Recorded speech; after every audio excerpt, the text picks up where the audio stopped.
पिछले क्लास में एक क्वेश्चन दिया गया था बनाने के लिए, आप लोग बना लिए होंगे।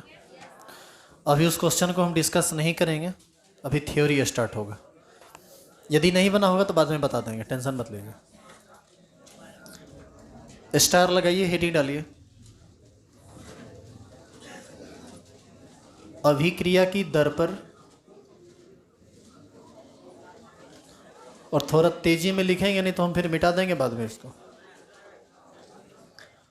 अभिक्रिया की दर पर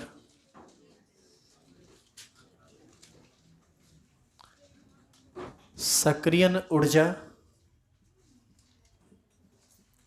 तथा ताप का प्रभाव।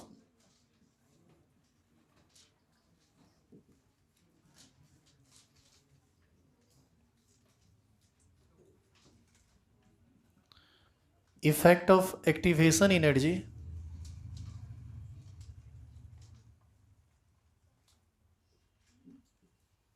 एंड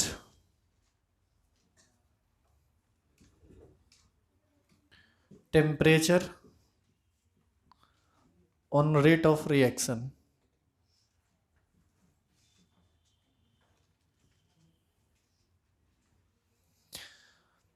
हम लोगों का जो मेन हेडिंग था वह यह था कि अभिक्रिया के दर को कौन कौन चीज प्रभावित करता है। पहला पढ़े हम लोग इफेक्टिव कोलिजन, फिर पढ़े हम लोग सांद्रण का प्रभाव, आज पढ़ेंगे सक्रियण ऊर्जा का प्रभाव, और उसके बाद पढ़ेंगे ताप का प्रभाव। तो सक्रियण ऊर्जा का प्रभाव यदि हम लोग पढ़ना चाहते हैं तो इसके लिए हमको सबसे पहले समझना पड़ेगा कि सक्रियण ऊर्जा होता क्या है। इसीलिए इसके अंतर्गत जो हमारा सबसे पहला हेडिंग होगा वह है सक्रियण ऊर्जा, एक बेहद इंपॉर्टेंट टर्म। सक्रियण ऊर्जा को इंग्लिश में हम लोग एक्टिवेशन एनर्जी कहते हैं, और इसको इंडिकेट किया जाता है EA से।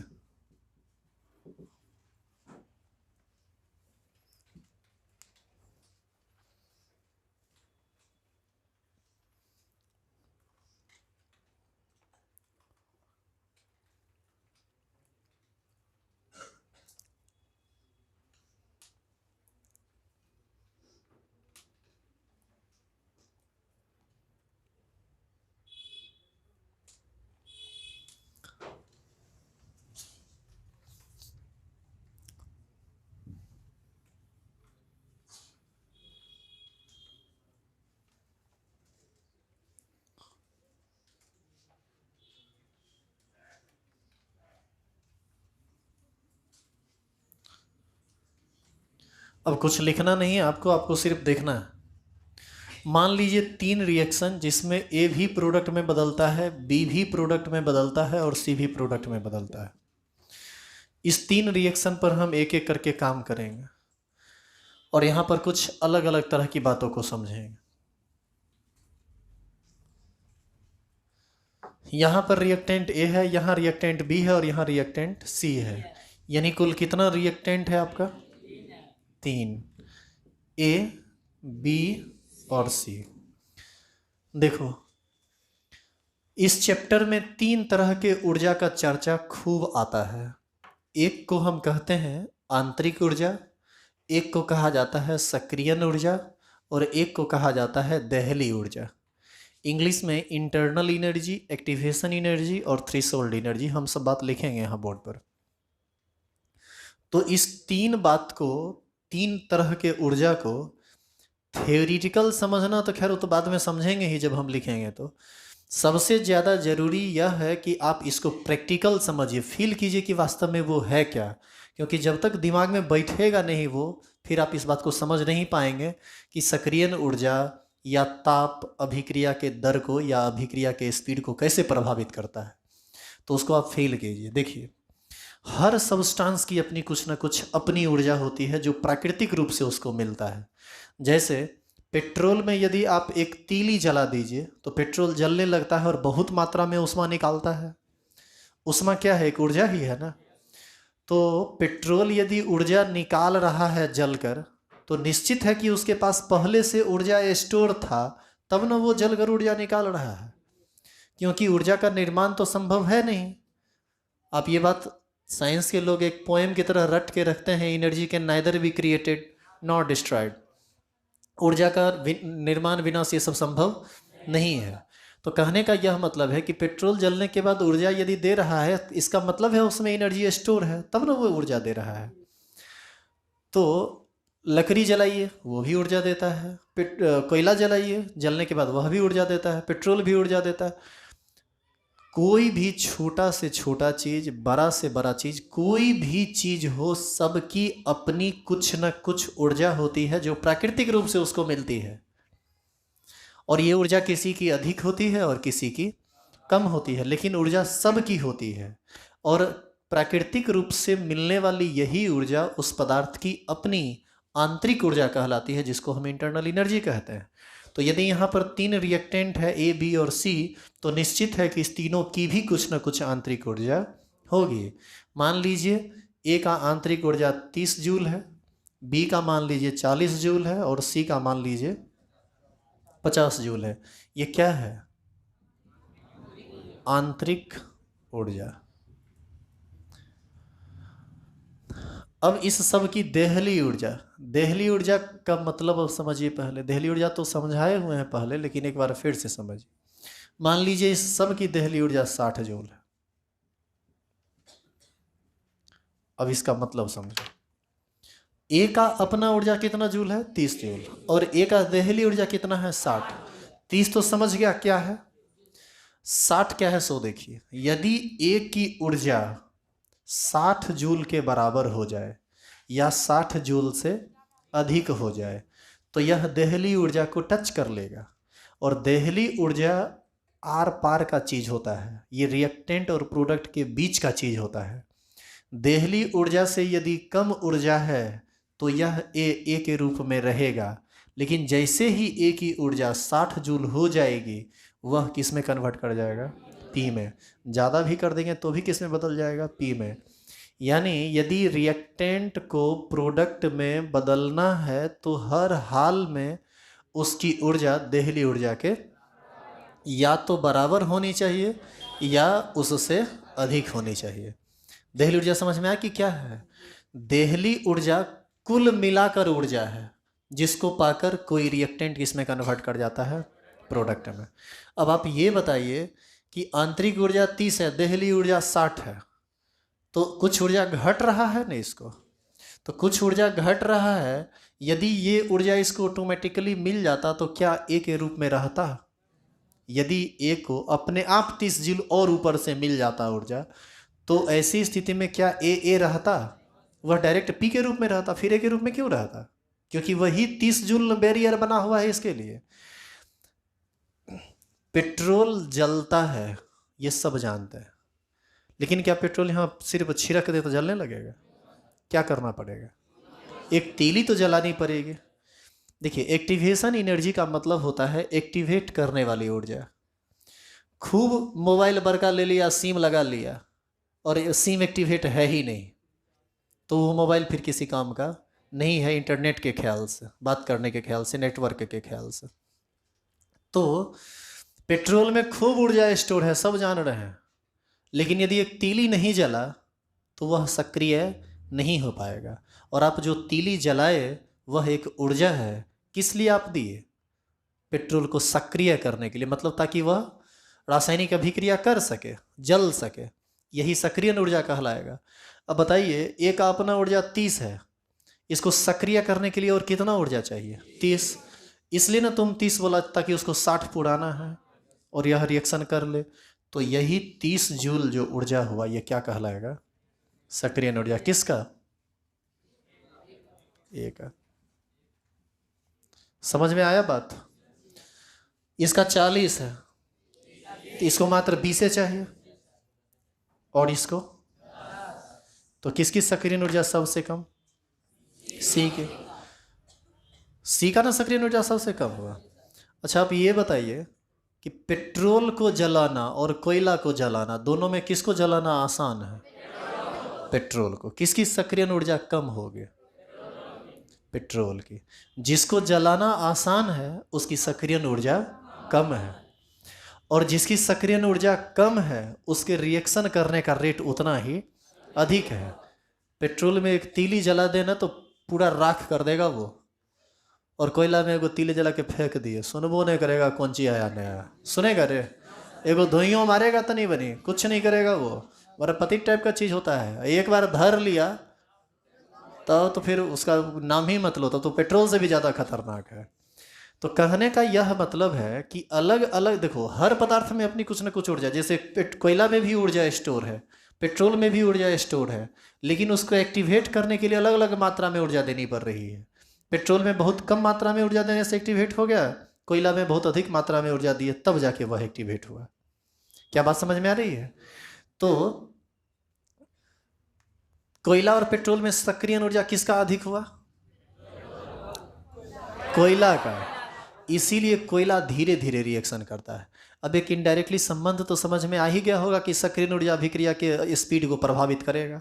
जिसका सक्रियण ऊर्जा अधिक, वेग कम, अभिक्रिया का वेग कम।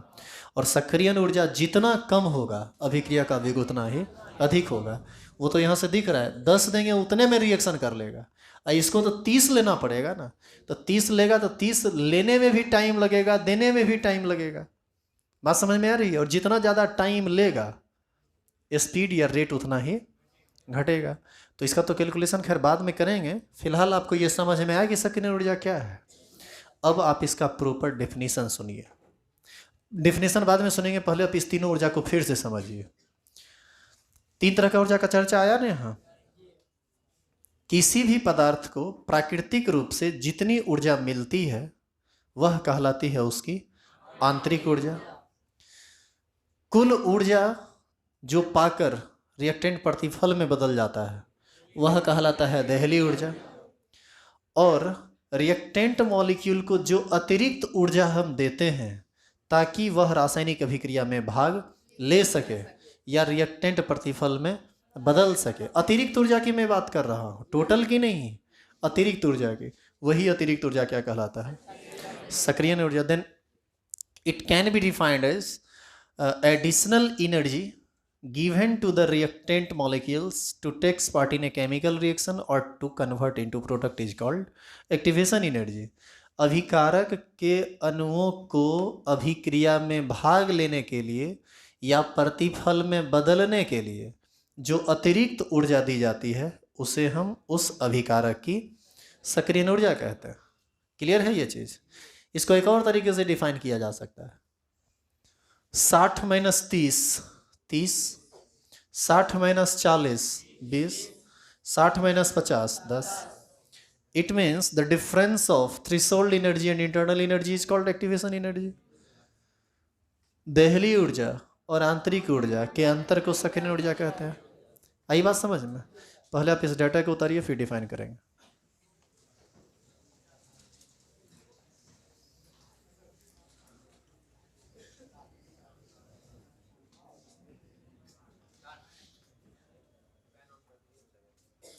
फैन बंद कर दो रे, बंद कीजिए फैन, दोनों बंद कीजिए दोनों। आज भर बंद ही रहेगा, कल से चला लीजिएगा। रात में एक्चुअल में ठीक ही किया, इन्वर्टर बहुत ज़्यादा चार्ज नहीं है, कहीं बीच में रिकॉर्डिंग बंद हो गया तो मुश्किल हो जाएगी। सुबह में बुलाए थे लेकिन उसको फुर्सत नहीं था, रात में आया ठीक किया है। पता नहीं लाइट को आजकल क्या हो गया है, बहुत कम देने लगा है।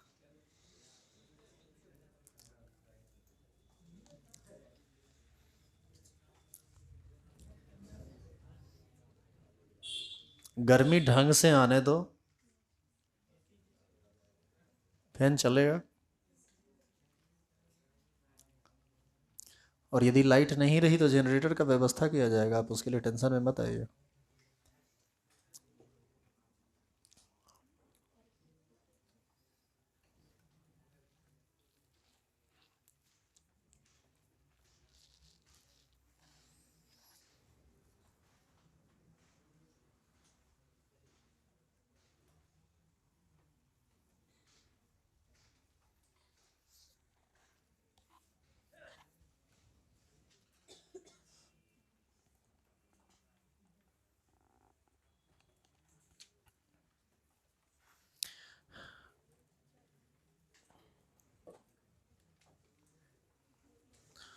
एरो दीजिए, डिफाइन कीजिए।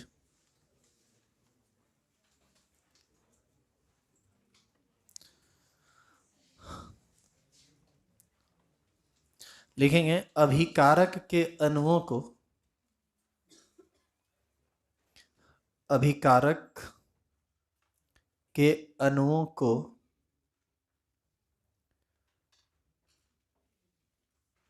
प्रतिफल में बदलने के लिए, अभिकारक के अणुओं को प्रतिफल में बदलने के लिए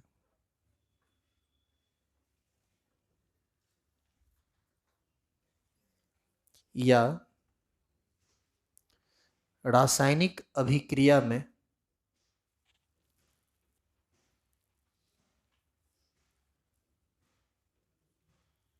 भाग लेने के लिए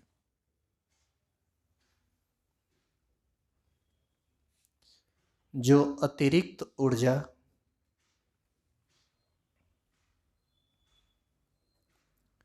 दी जाती है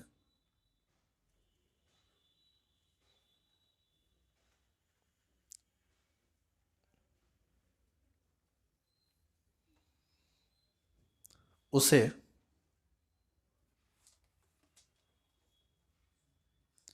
सक्रियण ऊर्जा कहते हैं।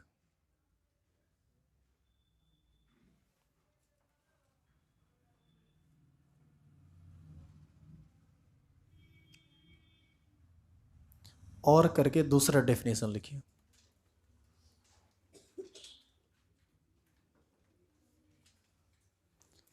अभिकारक के देहली ऊर्जा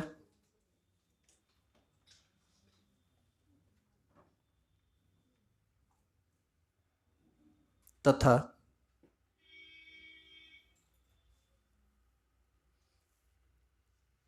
आंतरिक ऊर्जा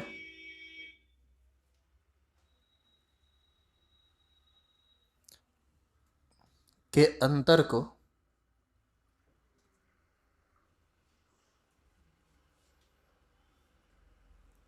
सक्रियण ऊर्जा कहा जाता है।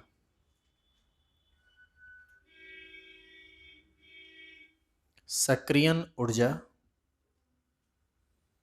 कहा जाता है।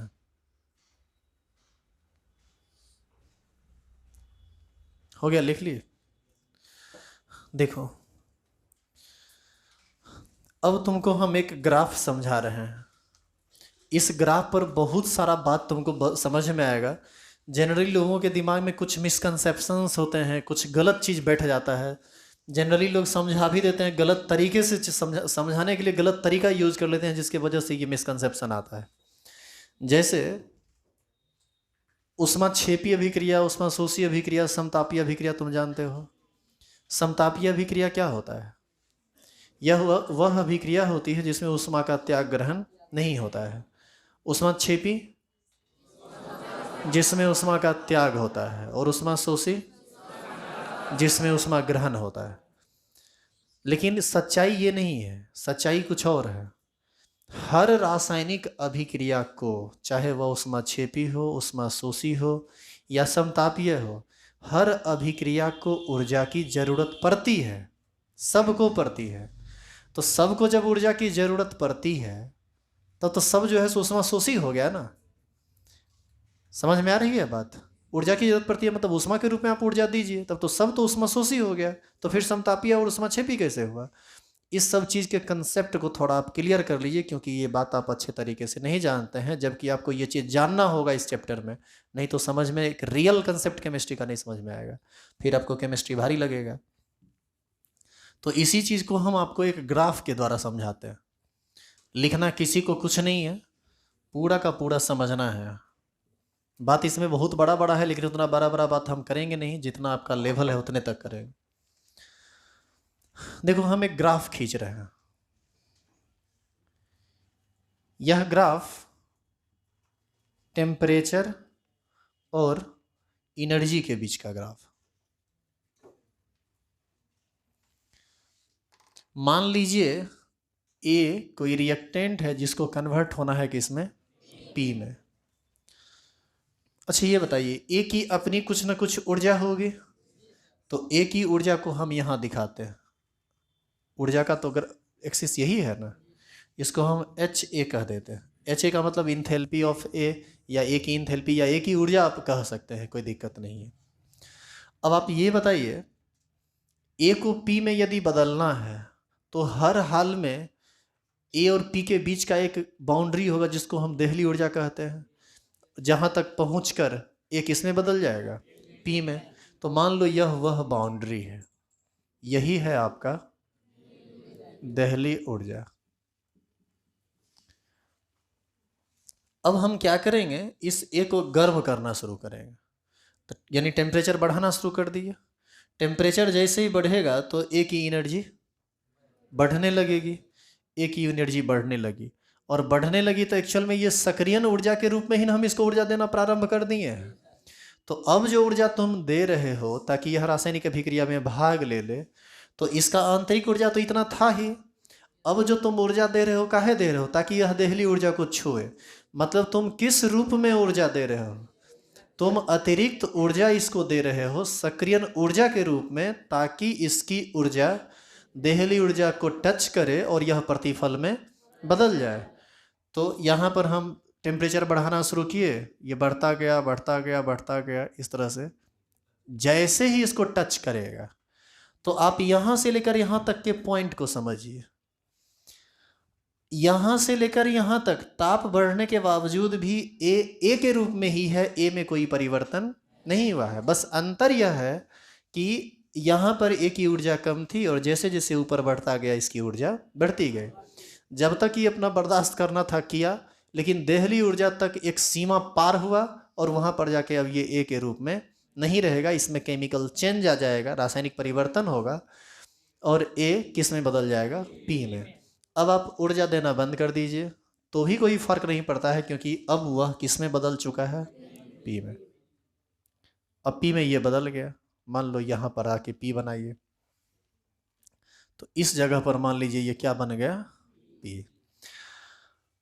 अब ये बताइए, जब ये ऊपर चढ़ रहा था इसका मतलब आप इसको ऊर्जा दे रहे थे, और जब ये नीचे आया इसका मतलब यह आपको ऊर्जा दिया। देखिए दुनिया में दो एगो चीजें हैं, एक है सिस्टम और एक है सराउंडिंग। जिस पर तुम काम करते हो वह है सिस्टम, और उस चीज को छोड़कर बाकी सारा चीज क्या है, सराउंडिंग। तो तुम इसको ऊर्जा दिया और ये फिर तुमको ऊर्जा दे दिया। तो अब थोड़ा गुना भाग कर लेते हैं, कैलकुलेशन कर लेते हैं कि कौन कितना दिया कौन कितना लिया। आप बताइए कि जो एडिशनल एनर्जी आपने इसको दिया, यहां तक तो एक अपना ऊर्जा था ही, आप कितना इसको दिए, यहां से लेकर यहां तक, बताइए, यही नाप दिए, यही कहलाएगा इसका सक्रियण ऊर्जा। सक्रियण ऊर्जा को ये से सूचित करते हैं ना, और यहां से लेकर यहां तक जो ऊर्जा है यही कहलाएगा इसका आंतरिक ऊर्जा। और आंतरिक ऊर्जा और सक्रियण ऊर्जा को जोड़ देंगे तो वो क्या हो जाएगा, देहली ऊर्जा। या फिर यूं कहें कि देहली ऊर्जा में से आंतरिक ऊर्जा को घटा दें तो वही क्या बचेगा, सक्रियण ऊर्जा। देखिए सब बात स्पष्ट समझ में आ रहा है। अब सुनिएगा ध्यान से। अब जहां पर जाके ये रुका, अब थोड़ा उसको हम चेक करते हैं। प्राकृतिक रूप से इसकी ऊर्जा इतनी थी और फिर हमने इसको उष्मा देकर इसकी ऊर्जा को बढ़ाया, ऊर्जा बढ़ते गया। लेकिन जब ये वापस लौटा, जब ये प्रोडक्ट बन के स्थिर अपने आप को स्टेबल कर रहा था, तो वह भी एनर्जी निकालना शुरू किया। अब बताइए कि आप ऊर्जा दिए यहां से लेकर यहां तक, तो जब तक चढ़ाते रहे आप, लेकिन जब ये प्रोडक्ट में बदला, हम टेम्परेचर देना बंद कर दिए और प्रोडक्ट एक स्टेबल फॉर्म में आने लगा, तो धीरे धीरे एनर्जी को रिलीज किया।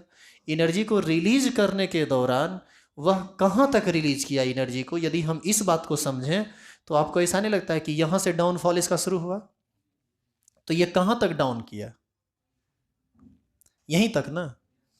यानी हम इसको ऊर्जा दिए यहाँ से लेकर यहाँ तक, और जब ये प्रोडक्ट बन के स्टेबल हो रहा था तो वापस हमको ये जब ऊर्जा लौटाना शुरू किया, तो ये लौटा पाया यहाँ से लेकर यहाँ तक।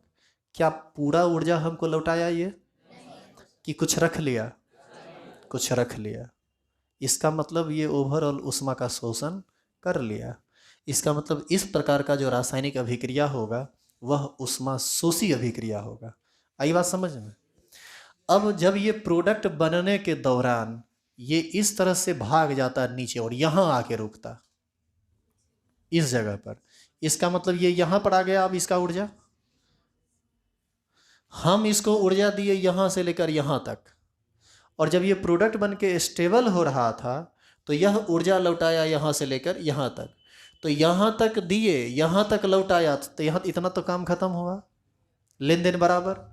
और यहाँ से लेकर यहाँ तक जो ऊर्जा दिया ये तो अतिरिक्त ऊर्जा दे दिया ना, ये अतिरिक्त ऊर्जा दे दिया। इसका मतलब इस वजह से आपको सिस्टम गर्म लगेगा। जब आप जिस बर्तन में अभिक्रिया हो रही है आप उसको छुएंगे तो इसी ऊर्जा की वजह से आपको लगेगा कि ये गर्म हो रहा है और यह एक ऊष्माक्षेपी अभिक्रिया हो जाता है। क्लियर हुआ ये चीज़? और जरा सोचिए कि ये यहाँ पर आके रुकता तो ये यहाँ आ जाता ना जी। जितना दिए उतना दिया, सोल बोल कर दिया एकदम, हिसाब बराबर। मतलब न लिया न दिया, मतलब ओवरऑल ऊष्मा का कोई लेन देन नहीं हुआ। यानी जब हम ऊष्मा के लेन देन की बात करते हैं तो ये ओवरऑल लेन देन होता है, न कि हम सीधे ये सोच लें कि लिया कि दिया। ऐसा नहीं होता है। आपके दिमाग में मिसकंसेप्शन ये अभी तक बैठा हुआ था कि ऊष्माक्षेपी होगा बस अभिक्रिया हुआ बस देना शुरू कर दिया, ऊष्मा शोषी हुआ अभिक्रिया शुरू हुआ लेना शुरू कर दिया। समतापीय है, कोई मतलब नहीं, ऊर्जा न लेगा न देगा, ऐसा नहीं है। कोई भी ऊर्जा होगा तो कोई भी रिएक्शन होगा तो पहले वह ऊर्जा लेगा। ऊर्जा लेने के बाद जब वो प्रोडक्ट देहली ऊर्जा को टच करेगा और जब वो वापस लौट रहा होगा प्रोडक्ट की डायरेक्शन में, तब वह कितना एनर्जी रिलीज किया इस बात पर निर्भर करता है कि वह रासायनिक अभिक्रिया किस प्रकार का रासायनिक अभिक्रिया है। मतलब ऊष्माक्षेपी है, ऊष्मा शोषी है या समतापीय है। जितना हम दिए उससे कम ही दे पाया, इसका मतलब कुछ ऊर्जा चुरा लिया, वो ऊष्मा का शोषण कर लिया, मेरा वाला भी रख लिया, ऊष्मा शोषी हुआ। जितना हम दिए उससे ज़्यादा लौटा दिया, तो जितना ज़्यादा लौटाया वही अतिरिक्त ऊर्जा ऊष्माक्षेपी के रूप में समझ में आया, और जितना दिए उतना लौटाया तो समतापीय हो गया। अच्छा ये बताओ कि एक ही रासायनिक अभिक्रिया के लिए क्या ये तीनों बात संभव है? क्या एक ही रासायनिक अभिक्रिया सब चीज कर सकता है? देखिए, तीन में से कोई इक्के गो बात होगा, लेकिन संभावना इस तीनों की है। अब आप कहेंगे कि संभावना इस तीनों की है तो होगा कौन? ये तो उसके नेचर पर डिपेंड करता है ना कि वह कितना पर स्टेबल है। क्लियर हो रहा है ये चीज? तो प्राकृतिक रूप से वह कंपाउंड कितना इंटरनल एनर्जी पर स्टेबल है उस तरह से वह अपनी एनर्जी को रिलीज करेगा। इतना पर स्टेबल है तो इतना पर रुकेगा, जितना पर स्टेबल है उस तरह से रिलीज करेगा। और उसी हिसाब से प्राकृतिक रूप से कोई अभिक्रिया ऊष्माक्षेपी होती है, कोई अभिक्रिया ऊष्माशोषी, और कोई जो भी है समतापीय। क्लियर है ये चीज़? लेकिन तीनों बात एक ही चीज़ के लिए संभव नहीं है। तो हम इसीलिए, चूंकि ये ऊष्माक्षेपी ऊष्माशोषी हम बता नहीं रहे थे, हम बता रहे थे आपको सक्रियण ऊर्जा, तो हम एक ही बात को रहने देंगे, हम इसको रहने देते हैं।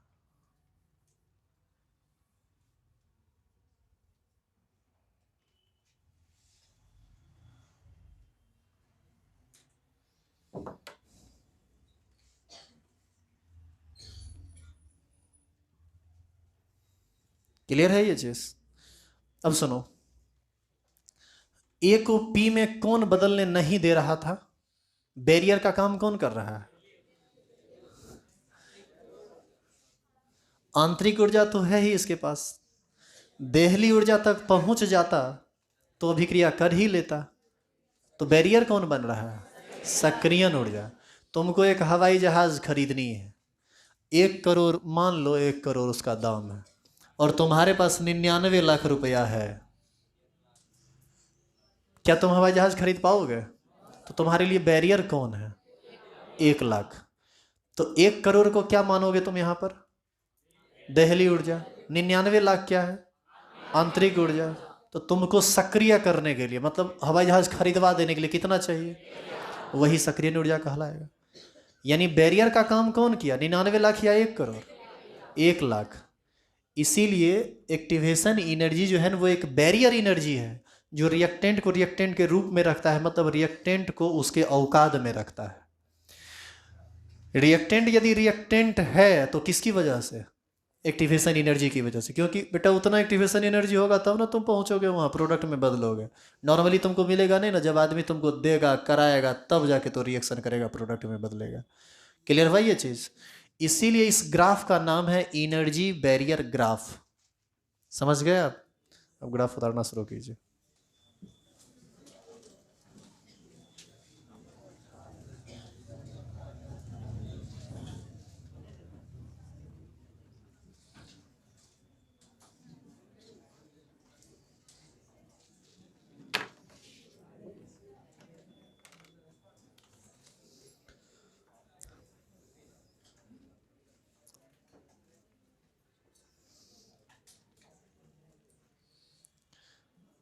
अब थोड़ा एक बार इमेजिन करके देखो कि क्लास जैसे छोड़ता तुम तो क्या छूटता तुम्हारा। नहीं, एक बार सोचो ना थोड़ा। लगता कि 2 लाइन खाली 60-65 लिखा दिए एगो, आ 1 लाइन का परिभाषा है नहीं रे, आ एगो इतना गो ग्राफ है, इतने न छोटा।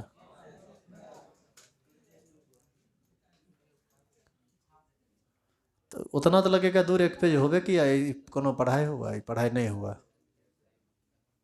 देखो ना, जूता खोल के मारेंगे ये सब जो ऑब्सेंट है ना अभी, इस सब का हम एकदम एकदम बहुत सोचे हुए हैं, बहुत काम है उसके लिए करना। हम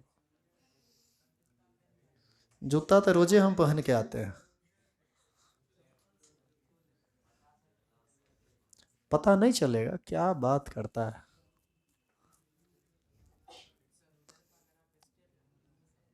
नहीं, स्ट्रेट लाइन नहीं है, कर्व है, पूरा दिख रहा है। देखिए, हम आपके पीछे पड़ते नहीं हैं, इस वजह से आप बच जाते हैं, और उसका रीज़न यह है कि मेरे पास टाइम नहीं है।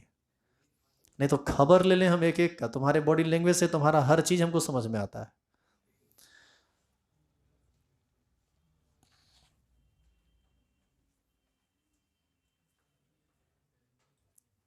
तो मेरे सामने में 2 मिनट खड़ा रहो बिना कुछ बोले, तुम्हारा हिस्ट्री ज्योग्राफी सब हम उकट देंगे। अरे इतना तो एक्सपीरियंस हो गया है पढ़ाते पढ़ाते। देखिए, पढ़ाना जो है ना कम्प्लीटली साइकोलॉजिस्ट वाला काम है। आपके फेस को समझकर यदि हम आपको समझ नहीं सके, हमको पहले पढ़ना होता है तब पढ़ाना होता है। पढ़ना क्या होता है? आपका फेस। और पढ़ाना क्या होता है? केमिस्ट्री। जब तक हम आपको समझ नहीं पाएंगे हम आपको समझा नहीं पाएंगे। तो ये बात तो जो बोला ना कि सर समझिएगा कैसे कि नहीं आया, वो तो खैर हम समझ लेंगे,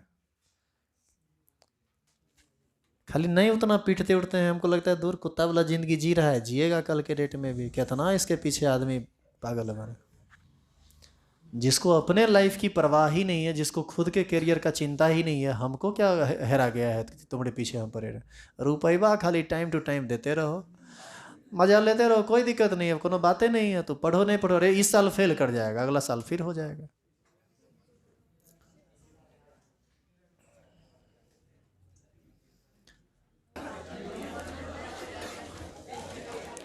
लिखिए तो, स्टार लगाइए, हेडिंग डालिए सक्रियण ऊर्जा की गणना।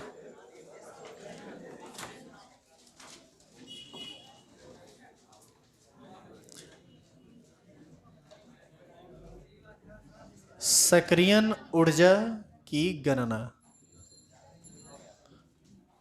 इंग्लिश में लिखिए कैलकुलेशन ऑफ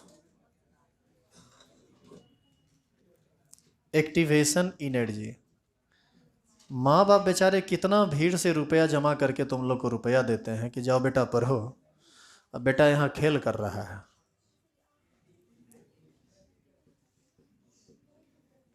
सक्रियण ऊर्जा की गणना, कैलकुलेशन ऑफ एक्टिवेशन एनर्जी। नीचे 1 लाइन और एरो देके लिखेगा, कॉपी बंद करने बोले थे, जब तक तुमको देखते रहेंगे कॉपी बंद करते रहेगा, लिखाते रहेंगे। लिखो सक्रियण ऊर्जा की गणना